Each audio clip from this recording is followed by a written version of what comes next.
YouTube. Hello everyone, स्वागत है आपका इस प्यारे से यूट्यूब चैनल पे। मेरा नाम है शौर और मैं बीएससी नर्सिंग सेकंड ईयर का स्टूडेंट हूँ। आज के हम इस वीडियो में बात करेंगे विटामिन डी के बारे में।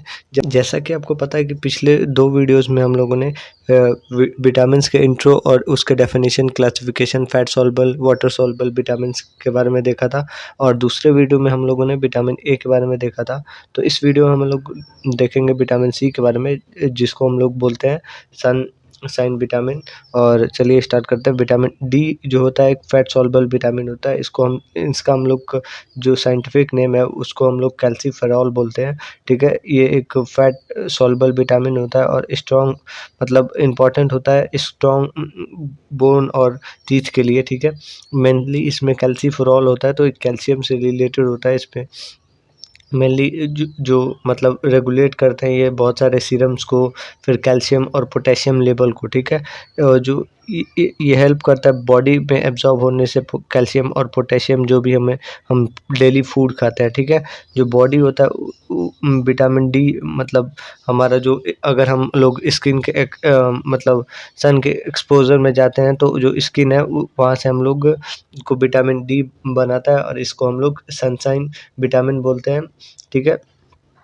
और ये डायरेक्टली हम लोग सन से हमें मिल जाता है, ठीक है।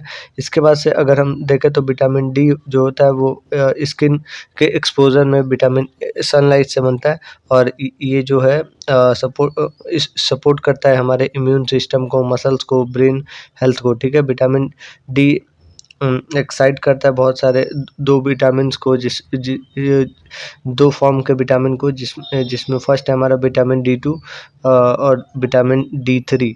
तो विटामिन D2 जो है वो मेनली प्लांट से मिलता है और विटामिन D3 जो है वो एनिमल और सनलाइट से मिलता है, ठीक है।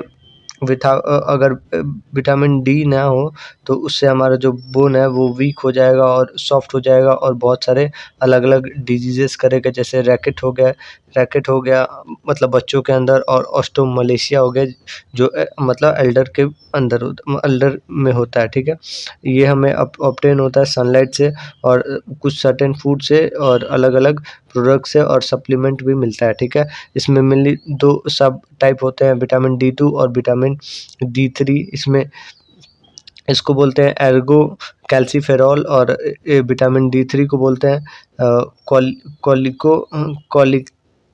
कॉलीकैल्सीफेरॉल, ठीक है। इसके बाद से अगर हम इसी में अगर D2 की बात करें तो ये हमें प्लांट सोर्स से मिलता है, जैसे मशरूम्स हो गए और ये फोर्टिफाइड फूड्स हो गए, ठीक है। और विटामिन D2 की बात करें तो ये हमें डायरेक्ट सन के एक्सपोजर से मिलता है और ये मतलब एनिमल बेस्ड फूड से मिलता है, जैसे फैटी फिश हो गई और एग हो गए, ठीक है। ये हमारा विटामिन, ये आप देख रहे होगे यहाँ पे ये जो स्ट्रक्चर है वो विटामिन D3 का है। ये हमारा कॉलीकैल्सीफेरॉल का है जो C27H44 और वो स्ट्रक्चर है, ठीक है। ये हमारा कॉलीकैल्सीफेरॉल है, ठीक है। इसके बाद से अगर हम दूसरे D2 की बात करें तो D2 ये हमारा रहा और इसका जो फॉर्मूला होता है CA28 और H44 और O, ठीक है। तो मेनली ये होता है। अगर इसके फंक्शन की बात करें तो जो विटामिन डी होता है वो मतलब मेनली अगर देखें तो विटामिन डी जो है वो हमारे बोन और जो बोन और टीथ होती है तो उसको प्रॉपर स्ट्रॉन्ग करता है, जो कैल्शियम और पोटेशियम होते हैं तो उसके हेल्प से, ठीक है। तो फर्स्ट इसमें पॉइंट है प्रमोट करता है एब्जॉर्प्शन हमारे कैल्शियम और पोटेशियम का गट के अंदर, और स्पेशली हेल्दी करता है बोन को और उसमें मिनरलाइजेशन करता है और ग्रोथ करता है, ठीक है। इसमें जो भी न्यूट्रिएंट होता है और मिनरल्स होते हैं उसको प्रॉपर तरीके से बोन को प्रोवाइड कराता है और हेल्दी बोन बनाता है, ठीक है। इसके बाद से अगर सेकंड पॉइंट की बात करें तो मेंटेन करता है एडिक्वेट सीरम कैल्शियम और पोटेशियम लेवल और प्रिवेंट करता है बोन डिसऑर्डर्स लाइक रैकेट और जो भी ऑस्टियोमलेशिया होता है एडल्ट्स के अंदर। ये मतलब हेल्प करता है और मेंटेन रखता है कैल्शियम और पोटेशियम लेवल को। ऑप्शन नंबर, इसके बाद से थर्ड नंबर है हमारे पास सपोर्ट करता है हमारा जो बोन रीमॉडलिंग है और जो रेगुलेट करता है ऑस्टियोमलेशिया को और ऑस्टियोक्लास्ट एक्टिविटी को और मेंटेन करता है, जो भी बोन स्ट्रेंथ है, और प्रिवेंट करता है ऑस्टियोपोरोसिस, जो भी ओल्ड ओल्ड पीपल्स के अंदर होता है। ये आप ऐसे याद कर सकते हो कि जो विटामिन डी है वो मेनली बना ही होता है बोन रिलेटेड जो भी डिसऑर्डर्स या बीमारियां होती हैं उससे। ये रेगुलेट करता है मेनली जो ब्लड कैल्शियम लेवल होता है, ब्लड के अंदर कैल्शियम लेवल को मेंटेन करता है, और वो बोन को प्रोवाइड करता है, और बहुत सारे हार्मोन्स को भी स्टिमुलेट करते हैं, सिंथेसाइज करते हैं बहुत सारे, और इसके साथ साथ वो काम करते हैं। ठीक है, इसमें मेनली ऑस्टियोब्लास्ट, ऑस्टियोक्लास्ट, और ये आप याद रख सकते हो ऑस्टियोपोरोसिस, ये मेनली ओल्डर पीपल के अंदर होता है। ऑस्टियोपोरोसिस में ये होता है जो कैल्शियम लेवल है, कैल्शियम का बॉडी के अंदर मतलब जो क्वांटिटी है वो कम हो जाता है। ठीक है, इसकी वजह से जो बॉडी है वो जो बोन है उससे कैल्शियम धीरे धीरे लेना स्टार्ट कर देता है, जिससे जो बोन है उसके अंदर छोटे छोटे पोर्स होने लगते हैं, तो उसको हम लोग ऑस्टियोपोरोसिस बोलते हैं। और ये पोर्स की वजह से जो बोन्स है वो टूटने के ज़्यादा चांसेस हो जाते हैं। ठीक है, ओल्ड पीपल में अगर देखें, ओल्ड एडल्ट में, तो ये ज़्यादातर फीमेल्स हैं उनके अंदर फीमर जो बोन है, उनके लॉन्ग बोन जो होता है फीमर बोन, उनका टूटने का ज़्यादा चांस रहता है। ठीक है, इसके बाद से 4th नंबर पॉइंट है हमारे पास, इन्हेंस करता है मसल फंक्शन को, स्ट्रेंथ करता है, और मसल कॉन्ट्रैक्शन और रिलैक्सेशन में हेल्प करता है। ठीक है, प्ले करता है बहुत इंपॉर्टेंट रोल, जो कि इम्यून सिस्टम के अंदर, मॉड्यूलाइजेशन के अंदर, और जो इन्फेक्शन और जो भी इन्फ्लेमेशन होता है उसको रिड्यूस करता है, रेसिस्ट करता है।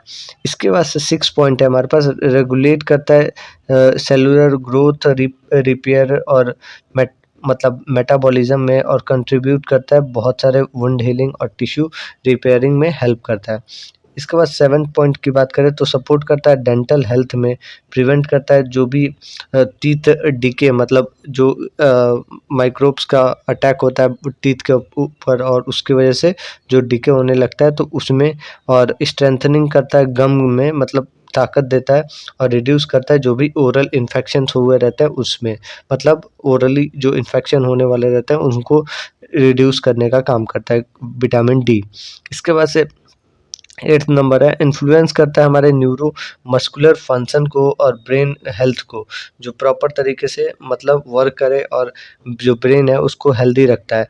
9 नंबर पॉइंट की बात करें तो हेल्दी ग्लूकोज मेटाबॉलिज्म में हेल्प करता है, और रोल इसका जो होता है वो रिस्क, मतलब जो भी रिड्यूस करता है रिस्क क्रोनिक डिजीज़, जैसे कि ऑटो इम्यून डिजीज़, कैंसर्स, और जो भी कार्डियो डिजीज़ होने वाले होते हैं, टाइप विटामिन जो भी टाइप 2 डायबिटीज़ मेलाइटस होने के चांसेस रहते हैं उनको कंट्रोल करता है। ठीक है, तो ये हमारा विटामिन डी का फंक्शन था, आप देख सकते हो। इसमें अगर आपको पूछा जाए तो मेनली आपको जो पॉइंट्स याद रखने हैं, जैसे कि आप ये रख सकते हो, प्रमोट करता है कैल्शियम और पोटेशियम लेवल को।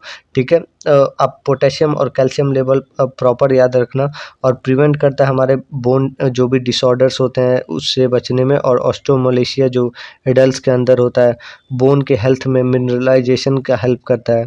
फिर अगर देखें तो रेगुलेट करता है ऑस्टियोक्लास्टी एक्टिविटी, और जो भी प्रिवेंट करता है ऑस्टियोपोरोसिस से।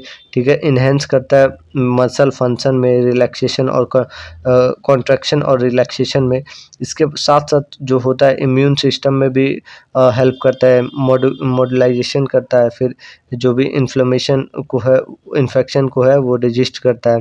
अगर इसके बाद से देखें तो सेलुलर ग्रोथ में, रिपेयर में और मेटाबॉलिज्म में हेल्प करता है। 7th अगर पॉइंट की बात करें तो डेंटल हेल्थ, और जो भी टीथ से रिलेटेड हेल्थ है, माउथ हेल्थ और ओरल इन्फेक्शन है तो उसको रिड्यूस करता है, सही तरीके से प्रिवेंट करता है।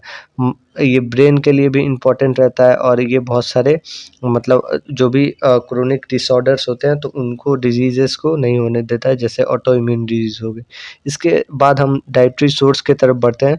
तो डाइटरी सोर्स की बात करें तो फर्स्ट ऑफ ऑल जो है विटामिन डी, वो हमारा सनशाइन विटामिन है, तो ये डायरेक्ट हमें विटामिन से मिलता है, विटामिन D3 मिलता है, और विटामिन D2 के लिए आपको प्लांट फूड खाना पड़ेगा। तो इसको हम लोग सोर्सेस देख लेते हैं, कौन कौन से डाइटरी सोर्सेस रहते हैं। विटामिन डी3 जो है वो मतलब मेनली फैटी फिश से मिलता है। इसमें अलग-अलग जो फिशेस रहती हैं उससे मिलता है, जैसे टूना हो गए, ये जो नेचुरली सोर्सेस रहती हैं उनसे विटामिन डी मिलता है, ठीक है। इसके बाद से ये फिश और लिवर ऑयल हो गया या कोड लिवर ऑयल हो गए, ये बहुत ज़्यादा विटामिन डी के रिच सोर्सेस हैं।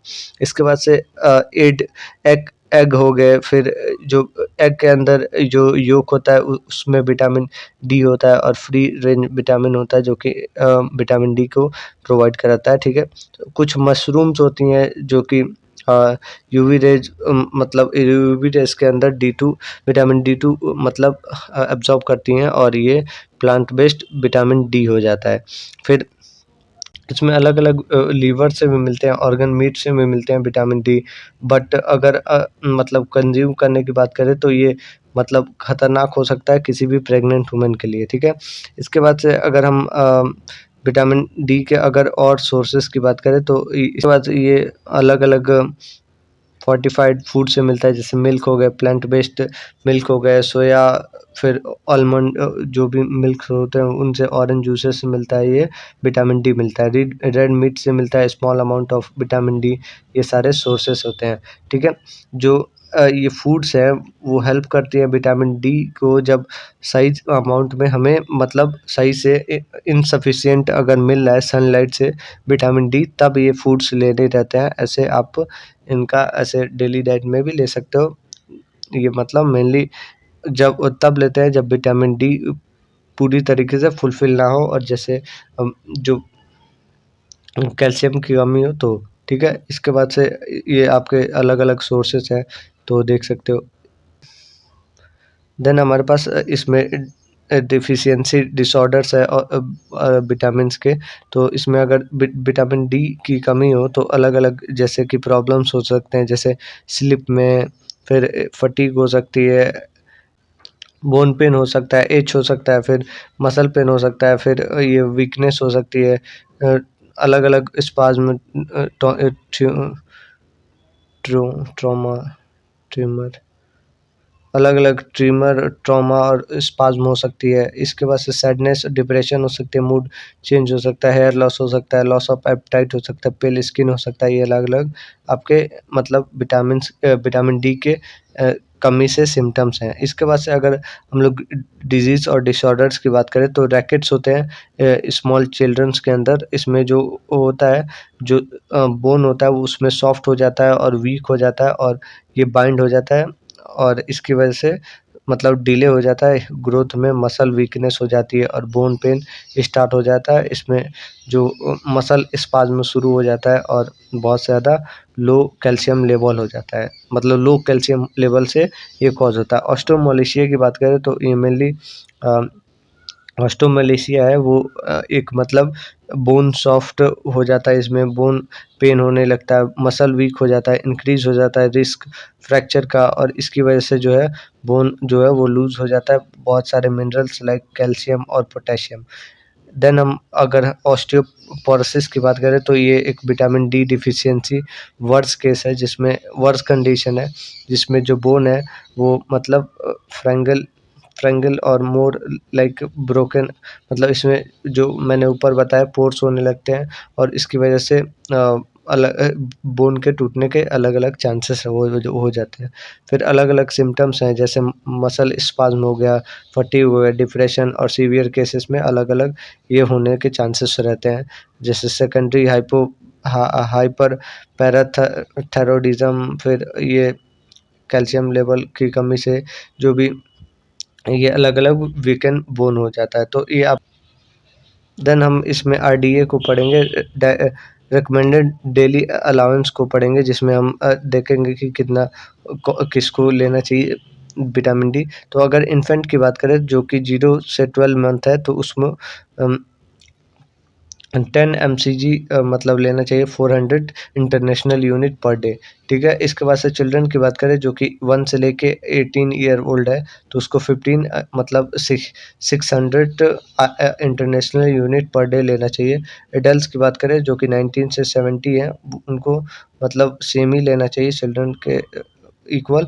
एडल्ट की बात करें जो कि 71 से मोर है तो उनको मतलब 200 मतलब 20 mcg लेना चाहिए, 800 इंटरनेशनल यूनिट पर डे।